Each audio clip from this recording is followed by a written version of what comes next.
मेरे प्यारे आका सल्लल्लाहु ताला अलैहि वसल्लम के प्यारे दीवानों और ख़वातीन इस्लाम, जिस तरीके से मैं दुरूद पाक पढ़ाऊँ, मर्द हजरात आवाज़ बुलंद और ख़वातीन पस्त आवाज़ में दुरूद सलाम का नजराना पेश करें। अस्सलातु वस्सलामु अलैका या रसूल अल्लाह, अस्सलातु वस्सलामु अलैका या हबीब अल्लाह, अस्सलातु वस्सलामु अलैका या नबी अल्लाह, अस्सलातु वस्सलामु अलैका या नूर अल्लाह, व अला आलिका व अस्हाबिका या हबीब अल्लाह, सल्लल्लाहु ताला अलैहि वसल्लम। मेरे प्यारे आका सल्लल्लाहु ताला अलैहि वसल्लम के प्यारे दीवानों, इस वक्त हम और आप जामिया कादरिया फैजुल उलूम के जश्न दस्तार में हाजिर हैं। अल्लाह रब्बुल इज्जत जल्ल जलालुहु आपका हमारा सबका आना अपनी बारगाह में कबूल फरमाए और जो कुछ भी यहाँ से पैगाम कुरान और सुन्नत पेश किया जाए, अल्लाह रब्बुल इज्जत जल्ल जलालुहु उस पर अमल करने की तौफीक अता फरमाए। कहने वाले ने बहुत खूब कहा कि रह गई रस्म अज़ां, रूह बिलाली न रही, फलसफा रह गया, तलकीन गजाली न रही। आज हमारी सिचुएशन ये है कि हमारा कोई काम इल्ला माशाअल्लाह रूह तक नहीं पहुंचता, सिर्फ सतही तौर पर नजर आता है।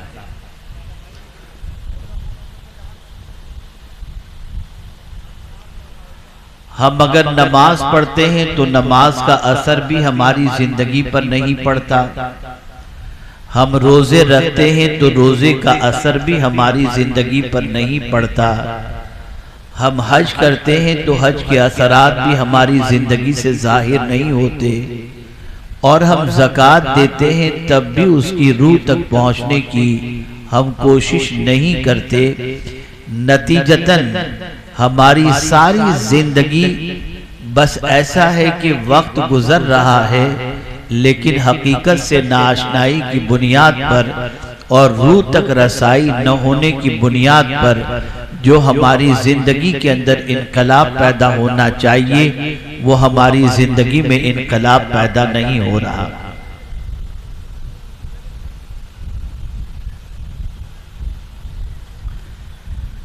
मेरे प्यारे आका सल्लल्लाहु ताला अलैहि वसल्लम के प्यारे दीवानों, अगर हम माजी के जलसों का जायजा लें तो माजी में अगर कहीं किसी इलाके में जलसा होता तो बहुत सारे लोग ये सोचते कि नहीं बाबा, जलसे में नहीं जाना है। अगर जलसे में चले गए और कुछ बातें हमने सुनी और उस पर अगर हमने अमल किया तो मौज मस्ती की जिंदगी खत्म हो जाएगी। और कभी ऐसा भी होता कि इस नीयत से बिगड़े हुए जलसों में आया करते थे बिगड़े हुए लोग कि जलसे में जाएंगे तो हमारी जिंदगियां बदल जाएंगी। और माँ बाप जब कभी बिगड़े हुए बच्चों को सुधारना चाहते तो दीनी जलसों में ले जाते, जहां पहुंचने के बाद कुरान और अहादीस से गुफ्तगू सुनकर बच्चे की जिंदगी में तब्दीलियां पैदा होती और उसे तौबा की सआदत नसीब हो जाती। मेरे प्यारे आका सल्लल्लाहु अलैहि वसल्लम के प्यारे दीवानों, बेशुमार जलसे हो रहे हैं, बड़े बड़े खुतबा तशरीफ लाते हैं और बड़े बड़े उलमा अल्लाह अज़्ज़ व जल और उसके रसूल सल्लल्लाहु अलैहि वसल्लम के इरशादात आपकी समाअतों के हवाले करते हैं। इसी के साथ आप अगर जुमातुल मुबारका में देखें, दुनिया भर में जितनी मस्जिदें हैं वहां से खतीब जुमातुल मुबारका में अल्लाह और उसके रसूल के इरशादात आपकी समाअतों के हवाले करते हैं।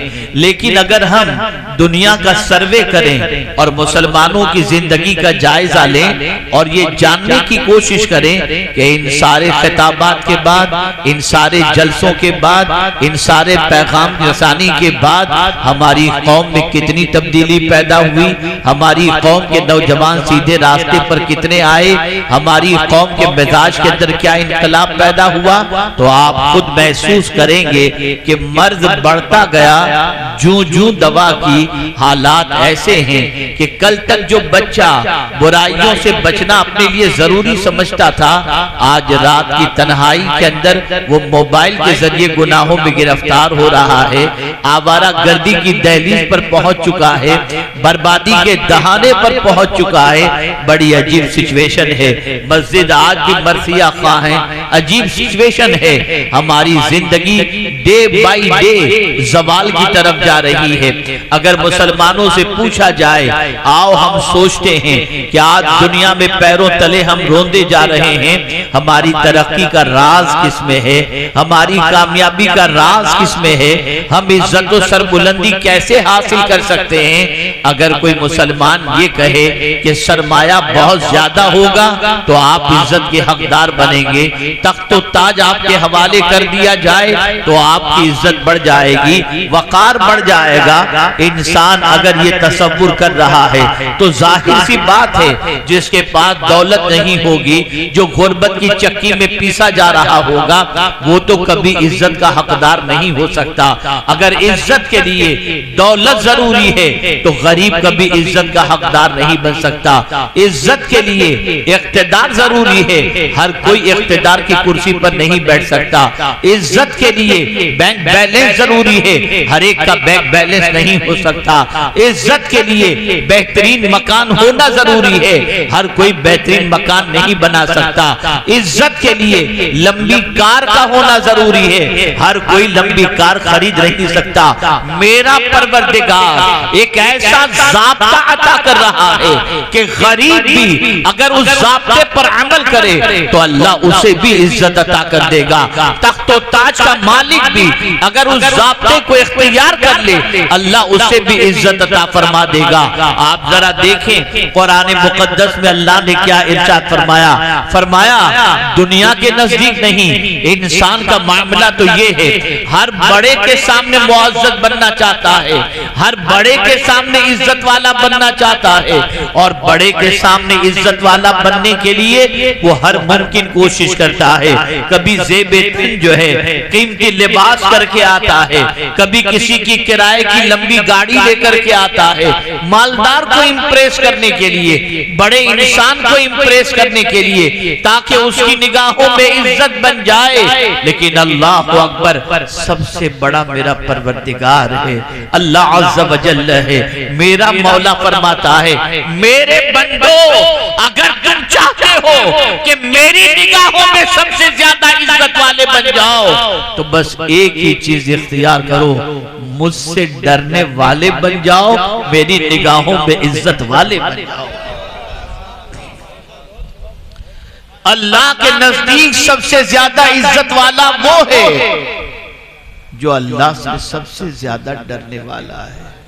यहां से ये बात समझ में आई, अगर हम इज्जत से महरूम हैं तो हमने खुदा से डरना छोड़ दिया है।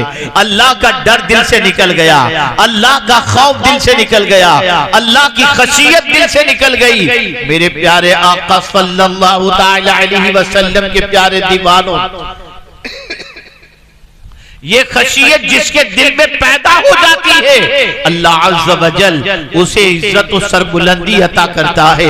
गौसे पाक के मकाम को देखें तो मेरे इमाम इश्क मोहब्बत ने गौसे पाक की शान के अंदर जो कहा, यही तो कहा गौसे आज़म इमाम तोका वन मुका जलवे शान कुदरत पे लाखों सलाम।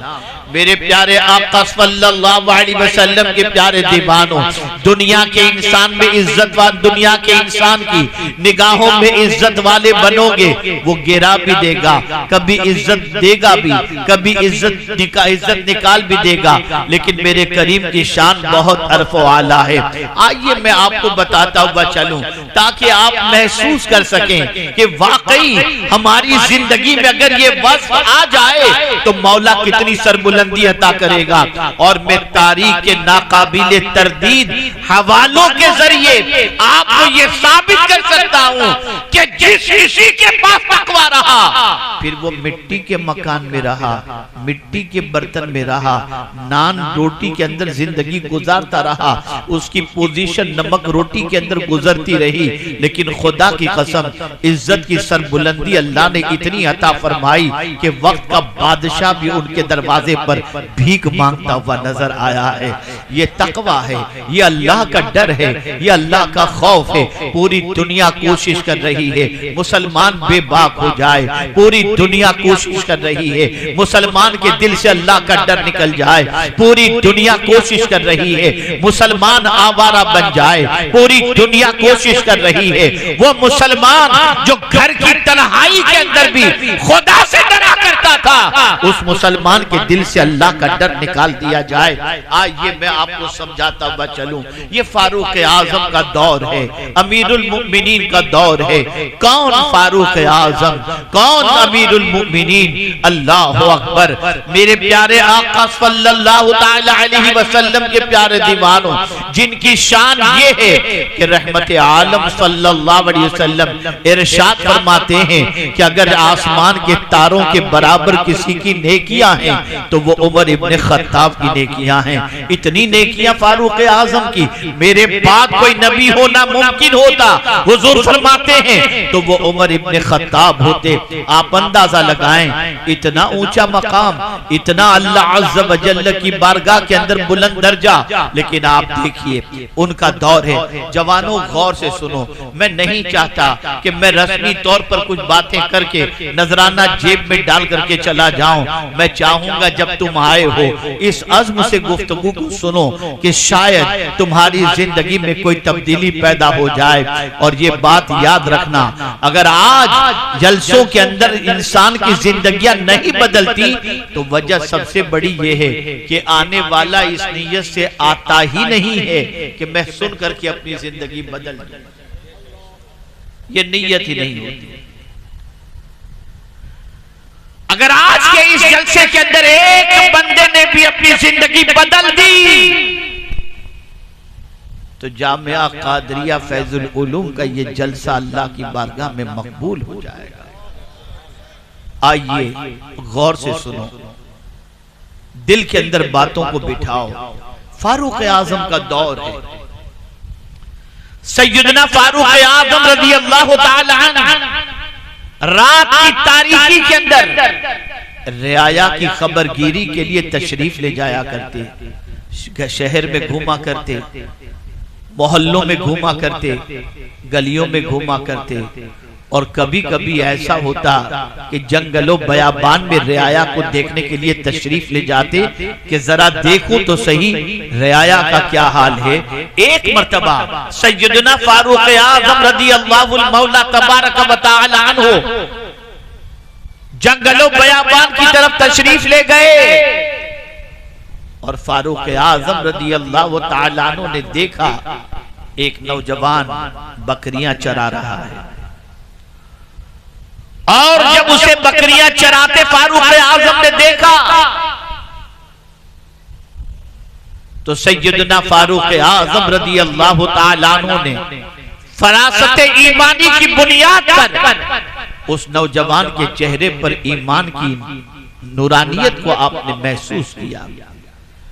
आपने उस नौजवान से पूछा जो जंगलों बयाबान में बकरियां चरा रहा है। फरमाते हैं नौजवान मैं एक मुसाफिर हूं। वो नौजवान नहीं जानता था कि ये अमीरुल मुमिनीन है।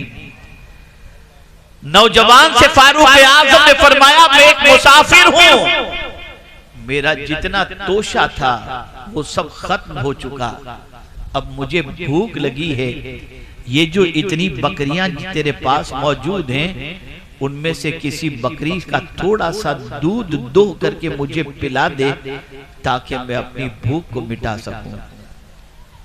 उस नौजवान चरवाहे ने कहा, ऐ मुसाफिर, ये बकरियां मेरी नहीं हैं, इन बकरियों का मालिक कोई और है।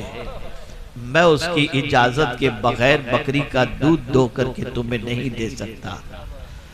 फारूक आजम ने महसूस किया ये कोई मामूली बंदा नहीं है। इरशाद फरमाते हैं, सो इतने बड़े रेवड़ के अंदर एक बकरी का बच्चा मुझे बेच दे, मैं उसे ज़बाह करके खा लूंगा। और अगर तेरे मालिक ने तुझसे कहा कि एक बच्चा कम कैसे हो गया, तो कह देना कि भेड़िए ने खा लिया। जंगल में तेरा मालिक देखने तो नहीं आएगा। नौजवान ने सुना तो सर ऊंचा किया और कहा, मुसाफिर, गौर से सुनो, तुम जो कह रहे हो बात सही है कि मेरा मालिक मुझे यहाँ देखने नहीं आएगा, लेकिन मैं तुमसे सवाल पूछता हूँ, क्या मेरे मालिक का मालिक भी नहीं देख रहा है? अल्लाह अकबर। फारूक आजम ने जब उसकी ज़बान से ये सुना, उसे सीने से लगा दिया और फरमाया, जब तक कलमा पढ़ने वालों के अंदर तुझ जैसे नौजवान हैं, इस्लाम के बढ़ते हुए सैलाब को दुनिया की कोई ताकत नहीं रोक सकती।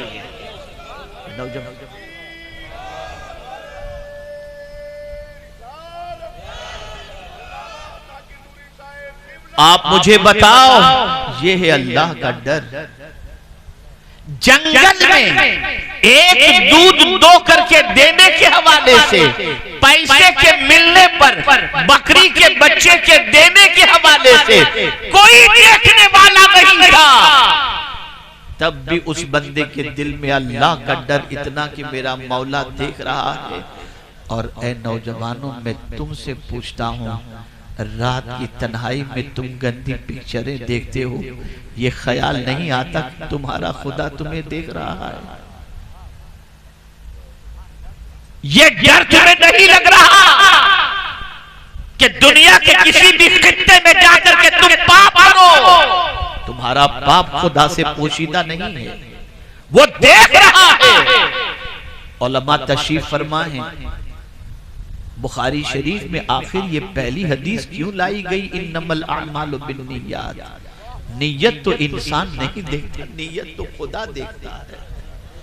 इस हदीस को ला करके इमाम बुखारी गोया ये ज़हन दे रहे हैं, तुम कुछ भी करो, तुम्हारा खुदा तुम्हारे दिल की नीयतों को भी देख रहा है। आज मुसलमान इतना बेबाक हो गया कि जहां चाहता है, जो चाहता है गुनाह कर रहा है। किसी का डर नहीं, किसी का खौफ नहीं, न अल्लाह का डर है, न मुस्तफा जाने रहमत सल्लल्लाहु अलैहि वसल्लम की हया है, कुछ भी नहीं। गुनाह के दलदल में डूबे हुए इस मुआशरे की बुनियाद पर अल्लाह ने इज्जत का ताज मुसलमानों से छीन लिया है। खुदा की कसम, तुम गरीब रहो कोई बात नहीं, तुम अगर सरमाया नहीं है तुम्हारे पास कोई बात नहीं है, आलीशान मकान नहीं है तुम्हारे पास कोई बात नहीं है, लेकिन ईमान के साथ अगर तुम्हारे पास तकवा की दौलत है, दुनिया की कोई ताकत इज्जत का ताज तुमसे कभी नहीं छीन सकती। मैंने सरकार हुजूर मुफ्ती आज़मीन रहमा को देखा है। अनाउंसर साहब से गुजारिश करूंगा, मैं हुजूर मुफ्ती आज़मीन रहमा का गुलाम हूं, खलीफा नहीं, मुरीद, खलीफा नहीं, आइंदा ख्याल रखें।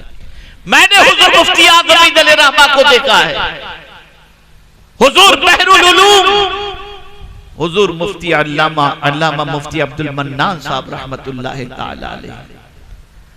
यहाँ आप सब भी हैं, हम भी हैं, नाम हो गया हमारा, बड़े मुकर्रिर साहब हैं हम, बड़े खतीब हैं। ऐलान हो गया किसी मस्जिद में कि जुम्मा की नमाज फला बुजुर्ग फला हजरत पढ़ाने वाले हैं, चले गए हम। अब जब अगर हम पहुंचते हैं, जुम्मा का ऐलान हमारा हो गया, हम अगर पहुंचे लेट, किसी सबब से लेट हो गए, मस्जिद खचाखच भरी है, तो हम क्या करेंगे? हमारा ऐलान हो चुका है ना, लोगों के कांधों को फलांगते फलांगते फलांगते फलांगते बयान करने के लिए पहुंचेंगे। हुजूर मुफ्ती आज़मीन अलैहिर्रहमा का ऐलान मुबारकपुर में हो चुका था और हुजूर बहरुल उलूम को लेकर जाना था। किसी सबब से पहुंचने में ताखीर हो गई। ऐलान होने की वजह से मजमा बेपनाह था और धूप भी कड़ाके की थी, कड़ी धूप थी। अब जब सरकार हुजूर मुफ्ती आज़मीन अलैहिर्रहमा वहां पहुंचे तो देखा मजमा जबरदस्त है और मस्जिद भी भर चुकी है। हुजूर मुफ्ती आज़मीन अलैहिर्रहमा ने धूप के अंदर अपनी चादर बिछाई और वहीं बैठ गए सबसे पीछे। हुजूर बहरुल उलूम ने अर्ज किया, हुजूर लोग आप आगे आपका इंतजार कर रहे होंगे। इरशाद फरमाते हैं, मुफ्ती साहब आपकी नजर से हदीस नहीं गुजरी, जो माँ के रोज लोगों के कांधों को फैलाकर कर जो आगे जाता है वो गोया जहन्नम में अपने लिए पुल बनाता है। मैं लोगों की देखूं कि मेरे नबी की बात को देखूं। ये है तकवा। बहरुल उलूम की आंखों में आंसू आ गए और हुजूर बहरुल उलूम ने फरमाया, मसले और हदीसें तो हमने पढ़ी भी बहुत और सुनी भी बहुत, लेकिन अगर उसके अमल का मुजस्समा देखना हो तो मुफ्ती आजम के साथ थे। तकवा बहुत बड़ी दौलत है, अल्लाह का डर बहुत बड़ी दौलत है। तुम सबसे डरते हो, रब से नहीं डरते। सब तुम्हें क्या दे दे कर देंगे? दुनिया का इंसान दे देकर क्या देगा? चंद रुपये दे देगा, मुस्कुराहट दे देगा, प्यार दे देगा, रिस्पेक्ट दे देगा, इसके अलावा तो कुछ नहीं देगा ना। लेकिन मेरा रब जब देने पर आता है तो इसी एक सिफत की बुनियाद पर खुदा की कसम इतना देता है कि मैं अगर इस वक्त आयात आपके सामने पेश करना शुरू करूं कि सिर्फ एक तकवा की बुनियाद पर परवरदिगार क्या क्या देता है तो आपकी अक्ल दंग रह जाएगी। एक सवाल आपसे पूछता हूं, है आपके पास अरब रुपए? अगर आप बहुत बड़े बन गए, मिनिस्टर बन गए, लाइट वाली कार में घूमने लग गए, बंगलों में रहने वाले बन गए, कुर्बो जवार के अंदर गुलामों की फौज आपके पास और पुलिस आपके पास मौजूद है, और आपका हकीकी भाई जो बेचारा रास्ते के अंदर हाथ गाड़ी चलाता है, तो अपने भाई से सीधे मुंह बात करना भी आपको अच्छा नहीं लगेगा, उसके साथ बैठना भी अच्छा नहीं लगेगा, उसको अपना भाई कहना भी अच्छा नहीं लगेगा। अब मैं एक सवाल पूछूंगा, अगर आप मेरी बात सुन रहे हैं और समझ रहे हैं तो मेरे सवाल का जवाब दीजिएगा। मुझे बताइए, आज के दौर के अंदर गरीब से कोई मोहब्बत करता है? जवाब ऐसा दीजिए कि मैं समझूं आप मेरी बात समझ रहे हैं। गरीब से कोई मोहब्बत करता है? नहीं करता। आप रास्ते में जाते होंगे, अगर कोई कोट पैंट पहन करके आ रहा होगा, कैसे हैं आप? नहीं पहचानते आप उसको, लेकिन कोट पैंट में कैसे हैं आप? और उसी रास्ते से फटे पुराने लिबास के अंदर मलबूस अगर कोई आ रहा है तो नजर घुमाकर चले जाएंगे। गरीब को कोई नहीं पूछता, गरीब की कोई इज्जत नहीं होती। फटे पुराने लिबास वाले के बाजू में कोई बैठना पसंद नहीं करता। कुर्बान जाइए मेरे रब की अता करता इस सिफत पर। मैं जमीन पर आपको एक नहीं अनेक ऐसे कंबल पोश बता सकता हूं जिनके जिस्म के ऊपर कीमती लिबास नहीं थे। आइए मैं आपको बताऊं, मेरे ख्वाजा हिंदुस्तान की सरजमीन पर आए जो कुर्ता पहन करके आए थे विसाल तक वही कुर्ता उनके बदन पर रहा, जैसा कि हुजूर सैयदुल उलमा अलैहि रहमतु व रिज़वान ने फरमाया। बस वो कुर्ता फटता था, जहां फटता जो कपड़ा होता उसका पेबंद लगा लेते थे और उसी कुर्ते के अंदर आपने जिंदगी गुजारी। मैं आपसे पूछना चाहता हूं, अजमेर मुकद्दस चले जाइए, ख्वाजा साहब का महल नजर नहीं आएगा। अजमेर मुकद्दस चले जाइए, ख्वाजा साहब का फर्नीचर नजर नहीं आएगा। मेरे मुकद्दस चले जाइए, ख्वाजा साहब की कोई सवारी रही होगी गाड़ी वगैरह, या उस जमाने में जो भी सवारी, कुछ भी नजर नहीं आएगा। या अल्लाह माजरा क्या है कि एक फटे हुए कपड़े पहनने वाले से कोई मोहब्बत नहीं करता, मुंह फिराकर चला जाता है। लेकिन आखिर ये क्या बात है कि ख्वाजा साहब के जिस्म पर पेबंद वाला लिबास है, लेकिन जिस गली से गुजरते हैं देखने वालों का तांता लग जाता है, मिलने वालों का तांता लग जाता है, हाथ चूमने वालों का तांता लग जाता है, दीदार करने वालों का जब में गफीर होता है। और यही नहीं, वक्त के बादशाह को भी अगर अपनी औलाद के लिए जरूरत पेश आती है तो भीख मांगने के लिए इसी फटे पुराने लिबास पहनने वाले बादशाह की बारगाह में आता हुआ नजर आता है। या ख्वाजा क्या था आपके पास? तो जवाब मिलेगा, क्या नादान तूने नहीं सुना, इन्ना अकरमकुम इंदल्लाह अत्काकुम। तू अल्लाह से डरने वाला बन जा, अल्लाह अज़्ज़ व जल्ल तुझे इज्जत की सरबुलंदी अता फरमाएगा। ये डर है। मेरी बहनें मौजूद हैं, सिर्फ मर्दों ही में अल्लाह का डर नहीं रहा, खवातीन में भी अल्लाह का बहुत डर रहा। यही फारूक आजम का दौर है। सैयदना फारूक आजम रज़ियल्लाहु मौला तबारक व तआला रात के सन्नाटे के अंदर रियाया की खबरगिरी के लिए निकलते हैं। एक घर के पास पहुंचते हैं, अंदर से माँ बेटी की गुफ्तगू की आवाज बाहर तक आ रही है। माँ कह रही है, बेटी दूध में पानी मिला दो। बेटी जवाब में कहती है, माँ मैं दूध में पानी नहीं मिला सकती। माँ कह रही है, बेटी मिला दो। बेटी कहती है, माँ तूने अमीरुल मुमिनीन का हुक्म नहीं सुना कि अमीरुल मुमिनीन ने फरमाया है कि दूध में पानी मिलाकर न बेचो। मैं पानी नहीं मिलाऊंगी।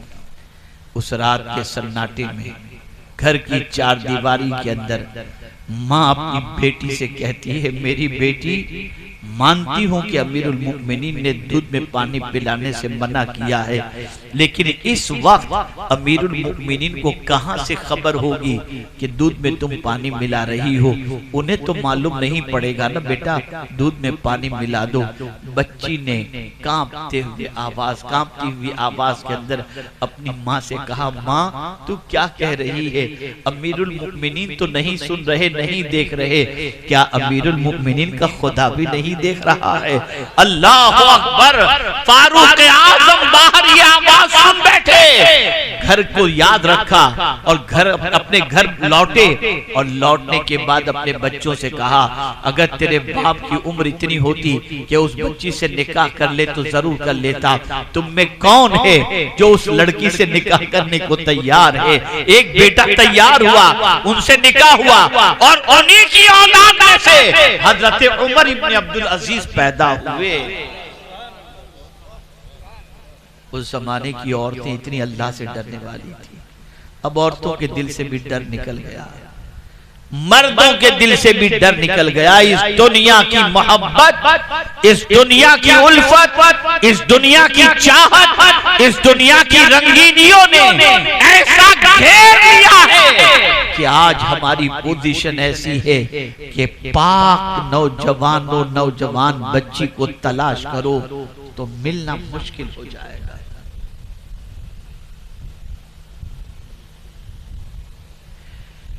एक अजीब सिचुएशन है।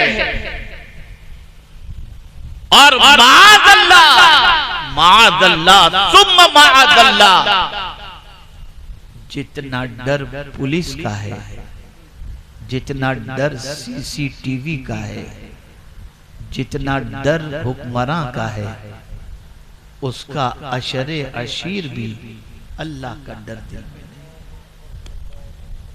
नहीं, अल्लाह का। जरा मुझे बताओ कहां से इज्जत मिलेगी, कहां से सरबुलंदी मिलेगी, कहां से मकाम व मर्तबा नसीब होगा। मेरे प्यारे आका सल्लल्लाहु ताला अलैहि वसल्लम के प्यारे दीवानों, अब अल्लाह से डरना किसे कहते हैं, थोड़ा सा मैं ये समझा दूं। मैं बहुत माजरत चाहता हूँ, बहुत माजरत चाहता हूँ कि बहुत ज्यादा वक्त आपको नहीं दे सकूंगा, क्योंकि बहुत जल्दी की मेरी फ्लाइट लखनऊ से है और मुझे जाना है। मैं सीधा यहाँ आया, ईशा पढ़ा, ईशा पढ़कर खाना खाया, खाकर सीधा स्टेज पर हाजिर हो गया।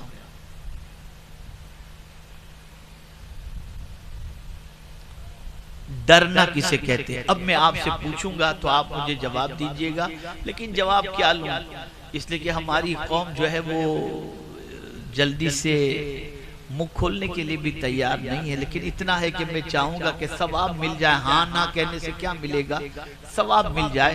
जरा एक बार बुलंद आवाज से सुबहान अल्लाह कह दीजिए। सुबहान अल्लाह, सुबहान अल्लाह, माशाअल्लाह।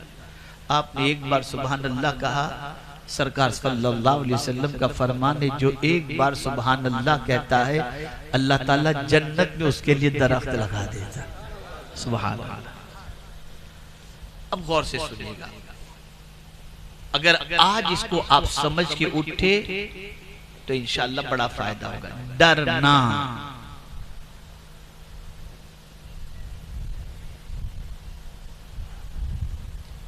एक इंसान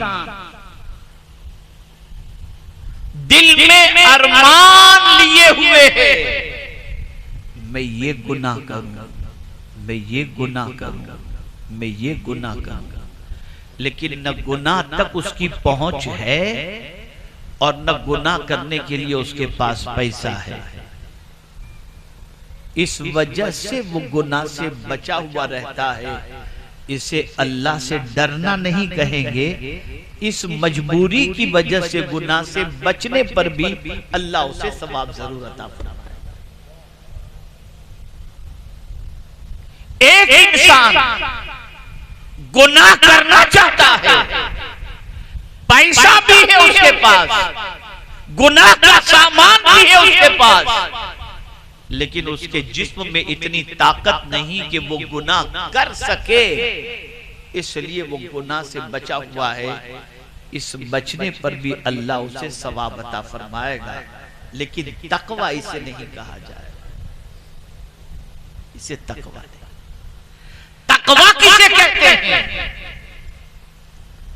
उसे समझो। एक इंसान के पास ताकत भी है, पैसा भी है, लेकिन गुनाह इसलिए नहीं करता कि सोसाइटी का बड़ा रिस्पेक्टफुल ये पर्सन है, मुअज़्ज़ज़ है।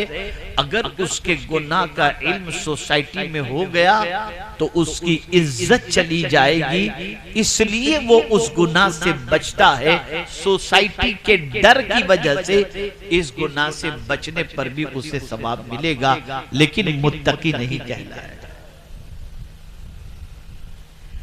लेकिन एक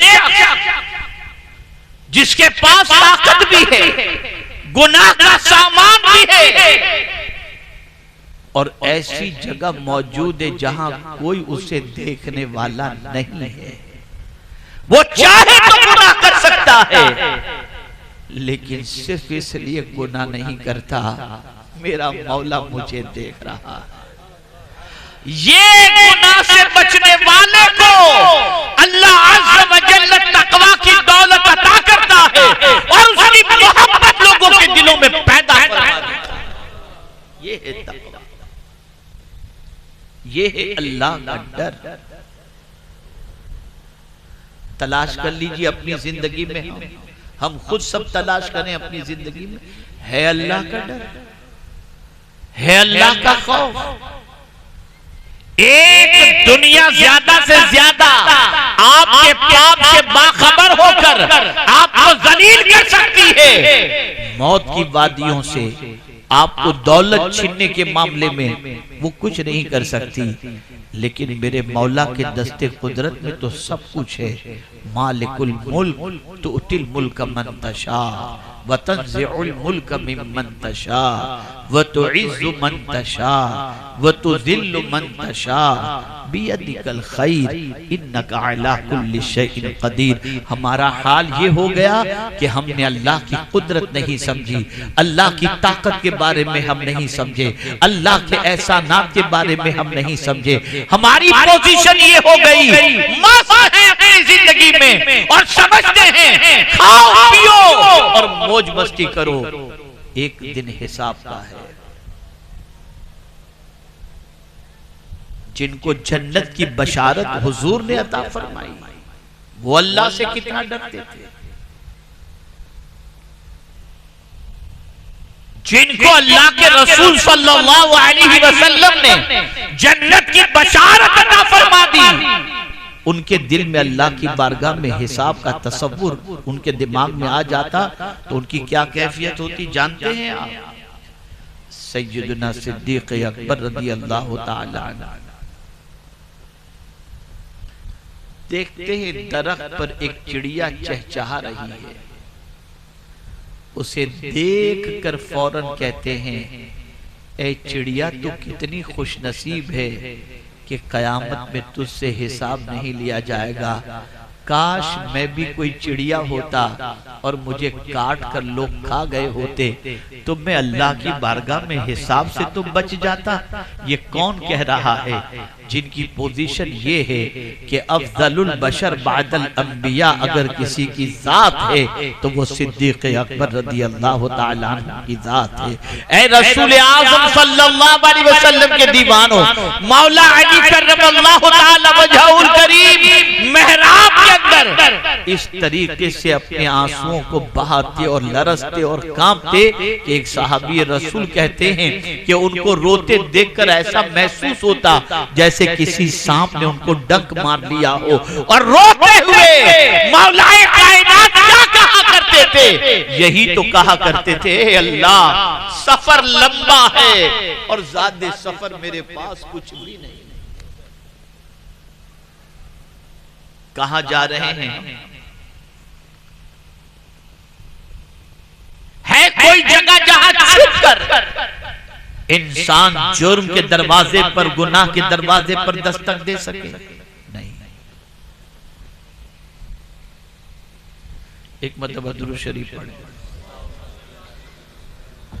अल्लाहुम्मा सल्ली अला सय्यिदिना व मौलाना मुहम्मद माअदिनिल जूद वल करम व आलिहि व अस्हाबिहि व बारिक व सल्लिम सलातन व सलामन अलैका या सय्यदी या रसूल अल्लाह सल्लल्लाहु तआला अलैहि वसल्लम। मुझे हैरत होती है मेरे प्यारे आका सल्लल्लाहु तआला अलैहि वसल्लम के प्यारे दीवानों कि आज हमारा हाल ये है कि हम हमारे नौजवान आवारगी के दरवाजे पर दस्तक दे रहे हैं। सुबह से लेकर रात तक गुनाह के अंदर, रात से लेकर सुबह तक गुनाह के अंदर। और मैं देख रहा हूं इस वक्त नौजवानों का एक बड़ा मजमा है। काश कि ये हमारे नौजवान अपनी जवानी की अहमियत को समझते, जवानी की कद्र और कीमत करते, जवानी के बारे में गौर करते कि अल्लाह ने ये जवानी अता फरमाई है, इसे किस रास्ते में खपाई जाए, किस रास्ते के अंदर इसका इस्तेमाल किया जाए। ऐ रसूल आज़म सल्लल्लाहु अलैहि वसल्लम के दीवानों, अपनी सोच बदलो, अपनी फिक्र बदलो, अपने ख्यालात बदलो। अगर इज्जत चाहते हो तो इज्जत देने वाली जात खुदा की है और वो कह रहा है जो तुमसे सबसे ज्यादा डरने वाला है अल्लाह ताला उसी को सबसे ज्यादा इज्जत अता फरमाएगा। डर क्यों नहीं रहा मुसलमान? इसलिए कि इल्म नहीं है उसके पास। इल्म आएगा तो डर पैदा होगा। इन्नमा यख्शल्लाह मिन इबादिहिल उलमा। इल्म कैसा नहीं है? अगर आप ये समझते हो कि मैं ये कहना चाहता हूं कि आप में का कोई आलिम नहीं, अरे बहुत मुश्किल है आप में का कोई आलिम बन जाए।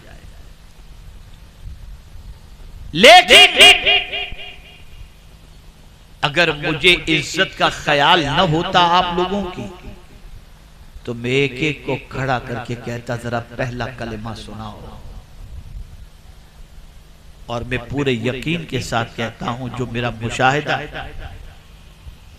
उस मुशाहिदे की रोशनी में अर्ज करता हूं, आप में के बेशतर ऐसे होंगे जो पहला कलेमा भी सही तौर पर सुनाने की सलाहियत नहीं रखते। खाली फॉर्म भरते वक्त मुस्लिम लिख देना,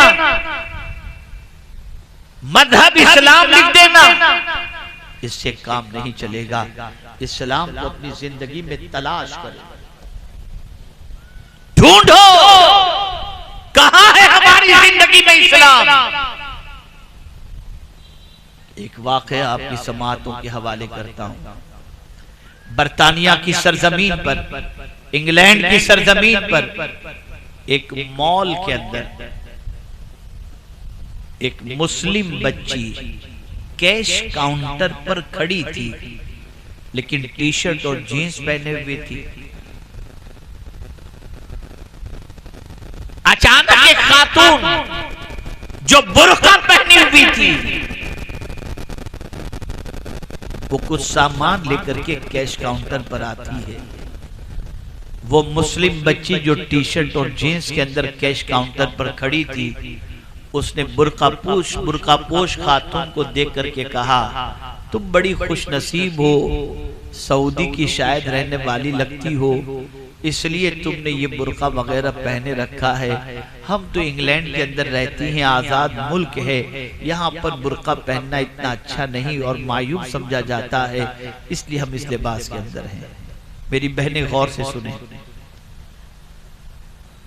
उस बुर्का पहनी हुई खातून ने थोड़ा सा दाएं देखा, थोड़ा सा बाएं देखा, और जब देखा कि कोई मर्द करीब में इधर उधर नहीं है, उस बुर्कापोश खातून ने नकाब उठाया, और उठाया तो सामने वाली मुस्लिम पैदाइशी मुस्लिम बच्ची ने जब देखा तो क्या देखती है, वो कोई अंग्रेज नई मुस्लिम हुई बच्ची थी, जो नई नई मुस्लिम हुई थी लेकिन थी अंग्रेज। उसने नकाब भी नीचे किया और पैदाइशी मुस्लिम बच्ची से कहती है, मेरी बहन, मैं अरब की रहने वाली नहीं हूँ, मैं इसी जमीन की पैदावार हूँ, और तुझे हैरत हो रही है कि मैं बुर्का पहन रही हूँ। सुन ले मेरी बहन, तू पैदाइशी मुसलमान होकर इसलिए बुर्का नहीं पहन रही कि तुझे मुफ्त में इस्लाम मिला है, और मैंने इस्लाम बड़ी कुर्बानियों से हासिल किया है। मैंने घर कुर्बान किया, खानदान कुर्बान किया, आरज़ुएं कुर्बान की, तब जाकर ये इस्लाम मुझे मिला है। इसलिए मैं इस्लाम को इसकी कुर्बानी के बाद, पाने के बाद मैं इस पर अमल कर रही हूँ। हमारा हाल भी यही है, मुफ्त में इस्लाम मिला, बाप मुसलमान हम मुसलमान, माँ मुसलमान हम मुसलमान, और इस्लाम के बारे में उसकी अलिफ भी हम नहीं जानते। अगर मैं इस वक्त खड़ा करके पूछूं नमाज जनाजा की दुआ पढ़कर सुनाओ, नहीं सुना सकेंगे, नहीं सुना सकेंगे। जो अपनी औलाद को मरने के बाद दुआए जनाजा भी न सिखा सके, उस कौम का अंजाम क्या होगा, जरा सोचो। बदलो अपनी सोच को, बदलो अपने अफकार और नजरियात को, बदलो अपने ख्यालात को, और आज नहीं संभले तो फिर संभलने का मौका नहीं मिलेगा। डरो, अल्लाह से डरो, तन्हाई में भी डरो, मजमे में भी डरो, अकेले में भी डरो। कभी ये न सोचना कि कोई नहीं देख रहा, वो जरूर देख रहा है जो हमारा पैदा करने वाला है। आपको मैं बता दूं, सीसीटीवी लगा हो, लेकिन अगर कोई वायर काट दे तो सीसीटीवी देखने की ताकत नहीं रखता। लाइट चली जाए, सीसीटीवी की सलाहियत खत्म हो जाती है, लेकिन वो कादिर मुतलक, तुम कहीं भी हो, तुम्हें जरूर देख रहा है, हमें जरूर देख रहा है। यअलमु खाइनतल अयुन वमा तुख्फी सुदूर। सुदूर इन्नल्लाह अलीमुम बिज़ातिस सुदूर इन्नल्लाह ला यख्फा अलैहि शैउन फिल अर्दि वला फिस समा। लिहाजा ए मुसलमानों, आज हम एक अजीम जलसे के अंदर जामिया कादरिया फैजुल उलूम के जलसे में हाजिर हैं और हम इस जलसे में शरीक होकर इस जलसे के इस इदारे के जलसे में हाजिर होकर उन बच्चों को खराज तहसीन पेश कर रहे हैं जिन बच्चों ने अल्हम्दुलिल्लाह फजीलत तक तालीम मुकम्मल की और जिन बच्चों को आज दस्तार से नवाजा जाएगा। आपसे गुजारिश है इन दीनी इदारों को जिंदा रखें और इल्म के जेवर से खुद भी आरास्ता हों और अपनी नस्लों को भी आरास्ता करने की कोशिश करें। इन्हीं कलिमात खैर पर मैं अपनी गुफ्तगू को खत्म करता हूँ।